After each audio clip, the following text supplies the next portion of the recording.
That's the right answer, Jerry Jones. Dallas was desperate by its own doing. Charles Robinson from Yahoo Sports is here now. Charles, Mike McCarthy won 12 games. His first let's call it first full year. By that I mean with Dak Prescott. Right. Won 12 games this year. So not your proverbial or typical hot seat candidate, but I just find it hard to believe that if Jerry Jones is truly starving for a championship, after what he saw yesterday, 14 penalties for 89 yards, 9 on offense, which even though he's not the play caller, is Mike McCarthy's side of the ball, but he's in charge of the entire team. How a coaching change can't be on the table for a championship-starved franchise. Isn't it something that Jerry Jones has to consider? He didn't give himself an out. He said, I don't want to discuss it at this time. Right. But if you got the horses, Yeah. what else is there to consider? Let's just go run it back. Well, first off, let's listen to Stephen Jones, because Stephen Jones is supposed to be, if not an equal partner with Jerry, he's supposed to be taking more of a lead role with the franchise. And Stephen Jones has said, I'm very comfortable with Mike McCarthy, being the head coach of this team next year. Now, again, that's not, hey, it's completely off the table. This is our guy. Stop asking me. Very comfortable and not going to discuss at this time. Leaves a little bit of a crack. Now, my thought process on this is with Dallas is if there were a change, the only way I could see the change happening is a Quinn or more. Huge. Well, I think it would be someone's like, well, they just elevate Dan Quinn or Kellen Moore or whatever. I disagree. I think it would be big. I think it would be a Harbaugh. big. I mean, I think I don't want to listen. I'm not saying this is it, but there's a reason why. Well, for 7-8 years, the Sean Payton pipe dream has existed. Okay, from people inside the organization, from people outside the organization, the affinity that Jerry has had. I'm not bringing Sean Payton back into this, but I'm just saying if they were to swap out Mike McCarthy, it's that type of guy. I think they would be going to get someone where they're like, this is it. An upgrade. This is a clear upgrade. Clear upgrade, no ambiguity about this. We're bringing in the individual who brings it all together. This is the all-in push on the head coach to get it done and win the Super Bowl. I don't know that just elevating Dan Quinn or Kellen Moore could really be seen as that kind of move. And by the way, I want to say one thing about that game yesterday. I got caught up in the whole last play thing and everything, and I've gone through my opinions of that whole thing. But when you sit there and you rewatch the game, so I rewatched the game this morning, and what's remarkable about this is Dallas was awful. They were terrible. The entire San Francisco was great. Yeah. Okay, but let's start with Dallas first. Give up 5 sacks, okay? 5 sacks, Dak Prescott under pressure the entire game. I think you ran for 77 yards. You ran the football for 77 yards. Terrible. Offensive line did not play well. Skill positions did not play well. Guys were dropping balls. Dak had one of his worst games, I think, that I've seen in a long time. And then the 14 flags, what's remarkable about those 14 flags is if you break them down, 8 of those 14 flags either surrendered a first down to San Francisco. Well, they either surrendered a first down to San Francisco or took a first down away from the Cowboys. You want to destroy game momentum. Yeah. You want to destroy your ability to win and move forward. Give the other team first downs for free. Take away first downs from yourself for free. And so, I mean, top to bottom, it was just a horrendous outcome for Dallas. And the greatest thing from Jerry, that takeaway, listen to him talk, was he knows next season this team could look drastically different. Both coordinators could be gone. There could be a number of contributing pieces on this team that will not be brought back for salary reasons. This was I think personally, even though I wrote that this kind of feels like a slip back into the Jason Garrett era, this feeling of disappointment when everything seemed to line up and they were ready to take a step, I think it's worse because not only did you not take the step, it's the best team you've had at least since 2014, maybe decades, and it's going to be a lot different next season. So this was like a one-shot deal. I think Jerry knows it, and there's going to be a little bit of not a mini rebuild, but there's going to have to be some little reboots internally with some different things going into next year. Yeah. All right. So you've already mentioned that both coordinators could be gone, and maybe Mike McCarthy is back. So let's just keep with this thread here. if both coordinators are going or might be gone, where are they going? Where's Dan Quinn going? Where's Kellen Moore going? Okay. As a matter of fact, where's Brian Flores going? Where's Gerard Mayo going? Like, what? Just give us an update on some of these coaching moves, solid moves, pending moves. What do you got? Well, I think Quinn, I don't know this personally, but when you talk to people around the league who are starting to try and figure out not only their own interviews, but then slotting guys in certain places, there's a lot of people that keep saying, like, connecting Quinn to Denver, saying they believe that Quinn is going to be the guy ultimately when everything shakes out in Denver. The thing about Denver is they're asking for everybody. I mean, Denver's going to do more head coaching interviews than any team in the NFL. I mean, it's by the time the list is done, they'll have interviewed basically everybody under the sun. Eric Bieniemy is going to go out there. He's going to get an interview. So I think not only will they interview everyone, I think it's going to be a little bit of a process. It might be a week before we see Denver decide, okay, now we've settled on a core group of 2 or 3. Let's now do our second interview.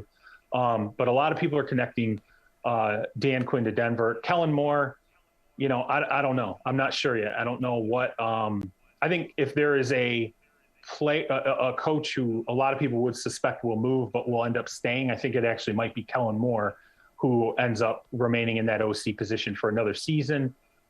Flores, look, Chicago, I think the thing about Flores, Chicago's very, very smitten with Brian Flores.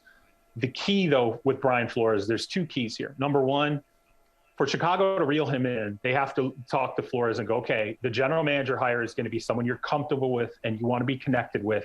And it's also somebody who's going to be comfortable letting you take the lead in the organization, i.e. Kyle Shanahan and John Lynch, okay? Very similar type of setup where it would be a very much coach-driven organization first, with a GM being, not on the second tier, but just holding back a little bit behind the head coach. So that's got to be resolved. And then I think it is Chicago resolving whether or not Flores believes in Justin Fields. Because from what I understand, wherever Brian Flores goes, he wants to have an upper echelon quarterback, not a top 15 quarterback, not a top 10 quarterback, but someone who could potentially factor in the top 5 or 6 moving forward, as he continues his head coaching career, whenever that ultimately happens, whether it's this season or next season or whatever. I hear people talking about Houston, and I understand Flores tried to bring Jack Easterby into Miami. Okay. Didn't work out. Jack Easterby ended up going to Houston. They're very, very close. I think the complication with Flores in Houston is you have a general manager there in Nick Caserio, who I don't know whether they would have, let me put it this way, there would have to be a lot of trust between Flo and Caserio for that relationship to exist, because Nick Caserio, I don't believe, is going to be the type of general manager who's going to sit there and go, I'm going to be second fiddle here. Like, I just don't get that sense. And by the way, Flo also has to be on board with, it's a collective decision-making process there, with Caserio and Easterby weighing in pretty heavily on anything that they do.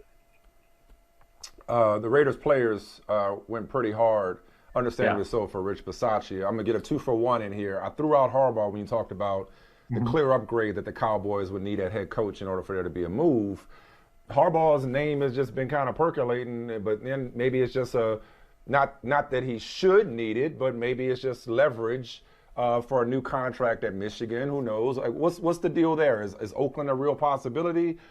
Or do the Raiders say, hey, you know what, we got a good thing going? I think Yannick Ngakoue said we're building something special here. Let's stay the course with Rich Bisaccia. Well, the players clearly came out really strong for Bisaccia. Okay, so that added an element into the mix that Mark Davis is now going to have to think about. And I think if Jim Harbaugh is that next coach there's going to have to be some dialogue here about why he would make that move when the players feel like this is our guy. Now, I don't think it's smart to ever let players pick a coach. I just don't. I think it's a mistake. I think it's one thing to let players weigh in. I think it's another thing to let players hand select their coach, because then if that coach doesn't work out and it's problematic down the line, who are you really pointing the players at, or pointing the finger at? You're going to say, "Oh, all the players picked them." Well, they also come and go anyway, Right, and they come right, exactly. That's a really good, 5 years from now, how much of that Oakland roster could be, or Las Vegas roster could ultimately be turned over. So yeah, that's a complication. I do think Harbaugh, I don't think this is leverage. I really don't.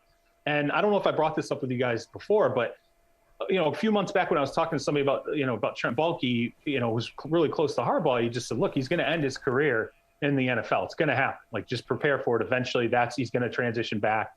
And he brought up a lot of the things that have developed in college that have created a large percentage jump in terms of your responsibilities, that being the portal, the transfer portal, and then the fact that you have to set up an NIL infrastructure inside your college to be able to compete now for recruits from an NIL perspective. Michigan doesn't have that, by the way. Michigan does not have a dedicated NIL structure set up on the peripheral of the program. And guess what? Other teams do. And so Michigan's got to resolve that. I don't know if Harbaugh wants to go through all of that to then continue to compete, particularly if he feels like he can still survive in the NFL and thrive in the NFL. So I think the Raiders thing is real. I think that's legitimate. And I also think that if Jim Harbaugh wants the Raiders job, he will get the Raiders job, and it will not be Rich Bisaccia. Charles, last time we had you on, we were preemptively making the case for David Culley for more than 1 year. And this is before we knew what was going down. We was like, this would be so unfair if this happens to black coaches. And it actually happened with David Culley. So now that you've gathered some information, what have you heard? I'm not saying that that's definitive, but what have you heard about Culley and why he was one and done in Houston for what seemed like, to us on the outside looking in, a pretty decent job given the circumstances? Okay, so this is how I view this, all right? Go back and watch the introductory press conference with David Culley, okay? There's not a lot of hedging, okay? There wasn't. Talking about culture, talking about the man he was, all these things he can instill on the team, all these different things. When you go back and you watch that, you walk away with a feeling of one of two things. Either they were hiring knowing that they were going to move on from him in a year, that they didn't have the field of candidates that they ultimately wanted, so they were going to basically hire a placeholder, someone to mind the store for a year. So they lied in that intro press conference. There was a lot of what was said about him would all smack of lies if that was really why he was brought in to be the caretaker. Okay. Or they were wrong and they blew the hire. So it's one or the other. I don't believe I think it's an either or there. Either you blew the hire or you lied when you brought him in about what he was really there to do.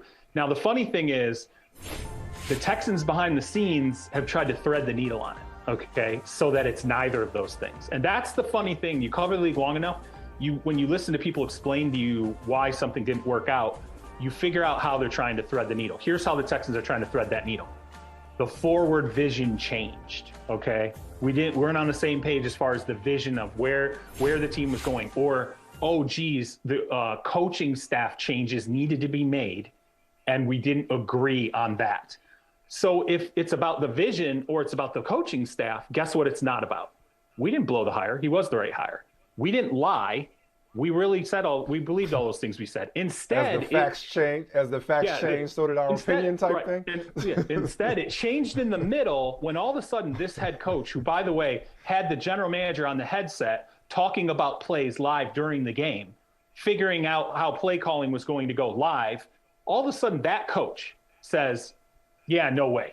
We're not on the same page as far as this is supposed to go moving forward. Yeah, we're not on the same page. I'm just like, it's not plausible to me that they're on the same page. And one other thing, there's this suggestion that the 4 wins for the Texans, the reason why those 4 wins existed was because his staff was so good. David Culley's staff was so good. Okay, well, if his staff was so good, why did you want to make coaching staff changes that you disagreed on?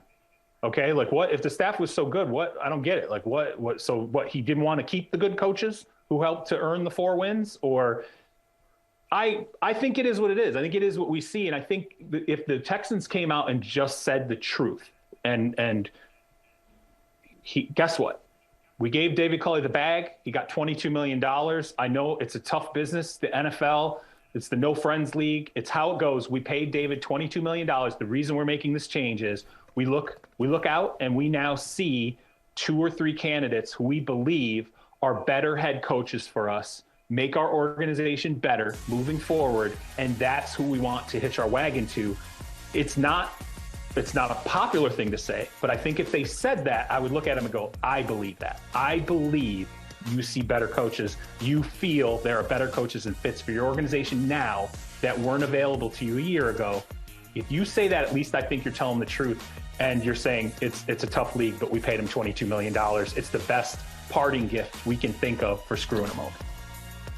Cover up is always worse. Just tell him, Charles, you was born yesterday, but you stayed up all night. Right. Just tell the truth. Like, do you have a few more minutes? Yeah, absolutely. Let's do this over the break because I do have one other thing I want to say.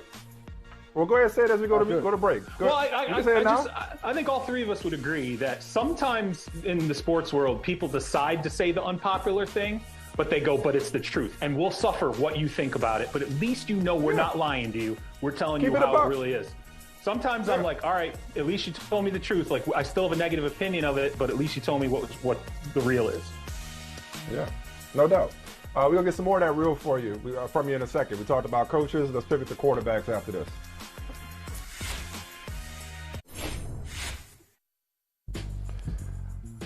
I like pretty much everything Chris Rock does. I have a lot of favorite Chris Rock quotes.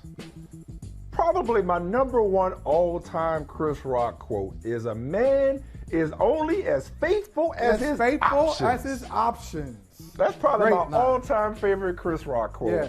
And Charles Robinson, I laughed so hard when I saw the report that Russell Wilson wants to explore his options this offseason. And just for the purposes of context, this is the same Russell Wilson who didn't request a trade, but he had a list last year. He had a list in the event that he were traded. These are the teams for whom he would waive his no trade clause. Basically, he had that list that certain husbands have with certain wives. That, you know what?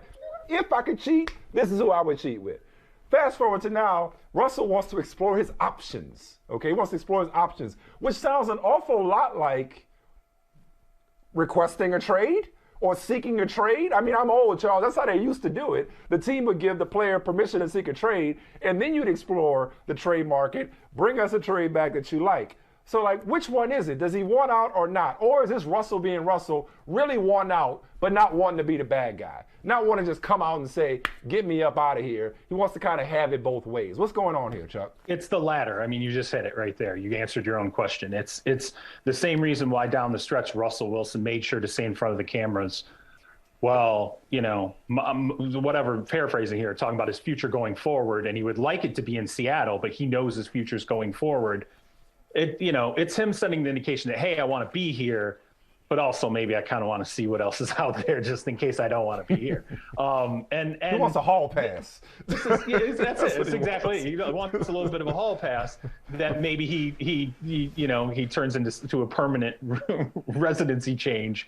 But listen, this is a different way of saying what happened last year. Okay, which was last year it was, well, he's not asking for a trade, but his agent does have a list of teams that he would be okay with him being traded to. Like, that's like, hey, I'm not asking you for a divorce, but I do have a couple people lined up that I would be with if I wasn't with you. So what are we doing here? Like, let's move it on. I'm a little surprised, to be honest with you, because when Russell came out and said the things that he said, I felt like there was purpose to it. Sort of he knew where this was going, just like it went last year, and he wanted to cut that off. And then when Pete Carroll and John Schneider met, and it was, okay, we're moving forward, let's keep going. You know, we're not done, we're good. We got some things to smooth out, we'll do that. I felt like the two sides, Russell and Pete, I felt like things were gonna get ironed out. I still think there's a chance that happens, but the idea that Russ wants to survey the field a little bit. If he wants to survey the field wants to survey Russ. Okay, there are a number of teams out there that are going to be interested, and I'll tell you what. I'll give you an idea here about the interest there will be in Russ. I asked a GM who has worked really hard in the quarterback market for the last couple of months. I said, spitball Derek Carr for me. I said, say there's a regime change. Say that somebody comes in and says, you know what, I kind of want to tear up, start it over. I want to do the Nick Caserio or whatever, even though we were just a playoff team. I have different visions here. And one of those things is Derek Carr's worth something on the market right now. And I don't want to sign him to a $40 million deal when his contract comes up. Let's see what he's worth. This GM said to me, he thinks that Derek Carr, if he was actively shopped, would draw something not quite on the Matt Stafford level, but just below it, like right there. Like we're talking some Wow. decent first round. Now I get it. Derek Carr had a hell of a season this year, and I Like think a first to me, plus. like a first plus, and like a first plus. Like it might not be two firsts, but it might be a first, a third, and a fourth, a first and 2/3. Like there's and the acquiring team also would know, bring Derek Carr in. We're committing resources. We're going to sign this guy to a long-term extension, and people might laugh when they hear $40 million. Don't laugh, okay? Because I'm telling you, if Derek Carr keeps playing the way he's playing, if he's playing the way he's playing right now, when Derek Carr does his next contract extension, there's going to be a 4. The annual salary number is likely to start with a 4. Okay, so and Russ, which tells you what about Russ? It means that Russ is Deshaun Watson value. Okay, start the conversations with three first-round picks. That's what you're starting with Russ. He is a 3 first-round pick quarterback. You're bringing him in to eventually probably sign him to an extension, like probably not this offseason, but next offseason. And this is your Super Bowl quarterback now. That's what you're giving up the resources for. And by the way, I think if he was available, there wouldn't just be one team offering 3 first-round picks. I think there would be a handful. All right, I have a quick question for you on this, Charles. It's very simple. Does either the big guys in Seattle, Pete Carroll or Russell Wilson, have the power to say he needs to go? In other words, Russell Wilson wants to stay, says Pete needs to go. Can Russell make that happen? Can Pete make that happen about Russell? Either one of them have that kind of power. No, I don't think unilaterally. No, and here's why. Because John Schneider is a much bigger figure in that organization than people want to. I mean, that's not even true. People know what John Schneider is. Like, John Schneider's too big a factor in that organization for one or the other to unilaterally say the other one's got to go. And that's if anything, if you want to talk about which one is most likely to go, it's most likely Russ, because it's the one that you can get the most assets out of. Okay. I don't think Pete Carroll would have another job quickly. You can't trade Pete Carroll.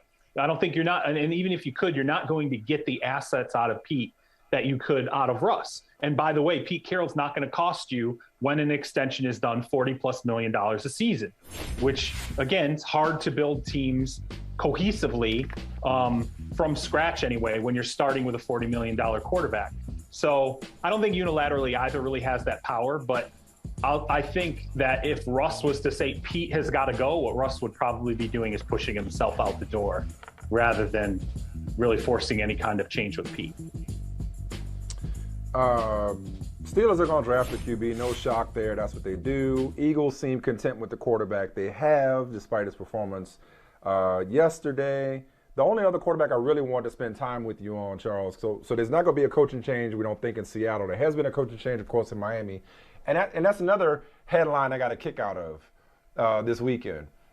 Is the Dolphins, they're committing to Tua, and they're out on Deshaun Watson. Well, yeah, because Deshaun Watson is out on them the moment you kick Brian Flores to the curb. It's like saying, no, I didn't want to go out with you anyway. It's like, well, easy for you to say now when it's not an option. The commitment to Tua, though, how is that going to, again, there's only 32 jobs, so guys aren't going to turn down head coaching jobs, but will the incoming coach share that commitment to Tua Tagovailoa? Like, what's his value or what's his perception around the league? We know about what Brian Flores maybe didn't think about him, or at least we have an idea that he didn't think very highly of him. What about the incoming coaching candidates? Is Tua an attractive asset or the opposite? Is he somebody that an incoming coach would be like, guys, I know y'all drafted him 5th, but I ain't so hot on this kid? You need to find a Sean McVay who looked at Jared Goff and said, I can work with that guy. Okay. That's what you need. Like, it's, Goff was a good example of a player who, remember, he wasn't, people who think about Goff and McVay, if they think about the total picture, you also think about the heights that Jared Goff reached. Well, remember, when McVay took that over, Goff was, I don't want to say damaged goods, but he was banged up. Okay. It wasn't, and things hadn't gone great under Jeff Fisher. There was some question about, like, and so it was like, okay, if we're bringing in a head coach, we need him. So what I remember, Sean McVay was at a Courtyard, okay, and he sat down and he broke down all this film of Jared Goff, and he basically went into his meeting with Les Snead and Kevin Demoff, and he said, boom, here you go. Here's my film. Let me show you right here. Here's all the things I can improve in Jared Goff's game and raise the level and make him a better quarterback in the system that I bring in. And it worked. And I think the same could be said for Tua. I think you could have a head coach who looks at him and says, here's his limitations. Here's what I know he can do. Here's how my system now can fit to him and bring whatever the top level, the ceiling is, we can bring that out of him. But I also think with Tua and whoever that new head coach is, if they are on board with Tua, the real, I guess, pivot moment is, can Tua be different than Goff was with McVay? McVay got to the point where he said, I took your limitations as far as I can. People have adjusted to my system. Now you and I have to change together. We have to change the offense. Yeah. You have to change with me. Let's move forward and grow together. It wasn't happening with Goff, and that's when McVay was out. That's the same with Tua. Okay, someone can come in, they can look at what a ceiling could be, we can build him to a certain level, and then eventually teams adjust, because that's what they do in the NFL. They figure it out, and will Tua be able to grow forward with the next coach? I think coaches are egotistical enough, particularly offensive-minded coaches, to always look at quarterbacks, as long as they're just not completely broken down, can look at them and say, I can work with this guy and bring the best out. That becomes part of your selling point. I was about to say, especially if it means you're getting the job. Right, exactly, yeah. You'll say what they want to hear. Listen, it did for McVay. That was a big selling point for McVay. Walking in that room was a big selling point, saying, boom. And then, by the way, not only that, meeting with Goff. When he met with Goff, he said, let me show you your game, and let me show you how I can make this better. And it was a huge bonus for him. So, yeah, if you really want to be a head coach in the NFL and you can sell that, I can get this guy to his ceiling, and then when we get to the ceiling and people figure it out and adjust, I believe this guy will adjust with me, but you're really kind of like, we'll see. Like, we'll see. Just learn from the Rams and don't sign the big giant extension first. Make sure the growth can happen before you sign the extension. This has been great getting you to empty your notebook, as always. We got one more thing before we get you out of here, man. A lot of notable injuries, whether it's Bosa with the concussion, Warner with the ankle aggravation, I believe it was, Tristan Wirfs or Ryan Jansen on the front, the offensive line for Tampa, Larry Ogunjobi's on IR for Cincinnati. What is the biggest injury that we should be watching out for the rest of this week going into the divisional round? We'll get you out with that answer. Wirfs. It's Wirfs. There's no like Wirfs and Jansen, like. Wirfs, here's the thing about Wirfs. He might be one of the best. Like, he might be the best offensive lineman in the NFL. Okay, like he might. When I did my All-Pro ballot, he was one of those guys that stuck out in my mind. Like, I remember going through calls and people were like, Debo, don't put Justin Jefferson in over Debo. Here's why Debo's the blah blah blah.